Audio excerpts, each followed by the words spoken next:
অনেকে জানেন না, ইউটিউব মনিটাইজ করতে গেলে লাস্ট এক বছরের ভিতরে 1000 সাবস্ক্রাইব এবং 4000 ঘন্টা ওয়াচ টাইম হতে হবে। তার 1000 সাবস্ক্রাইব কমপ্লিট হয়ে গেল, 4000 ঘন্টা ওয়াচ টাইম কমপ্লিট হয়নি। তখন তার চ্যানেলে ওয়াচ টাইম ছিল মাত্র 3000 ঘন্টা। তাই তার 2 মাসের ভিতরে আরো 1000 ঘন্টা ওয়াচ টাইম লাগবে। আর এভাবে 2 মাস দিনে 3টা-4টা করে ভিডিও আপলোড দেওয়ার পর 1 বছর হওয়ার 3 দিন আগে দেখে আরো 200 ঘন্টা ওয়াচ টাইম লাগবে।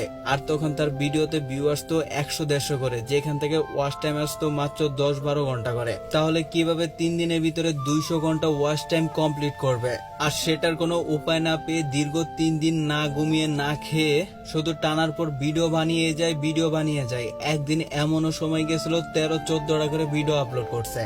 আর এভাবে তার চ্যানেলে দিনের পর দিন কষ্ট করে 4000 ঘন্টা ওয়াচ টাইম কমপ্লিট করে এবং তার চ্যানেলে মনিটাইজেশন চালু করে নেয়। আর সেখান থেকেই এক এক করে হাঁটি পা করে আজকে তার চ্যানেলে 100,000 সাবস্ক্রাইব কমপ্লিট করে নেয়। অর্থাৎ তার চ্যানেলে আজকে 100K সাবস্ক্রাইব কমপ্লিট হয়ে গেছে। আর এটাই তার জন্য প্রাপ্য ছিল।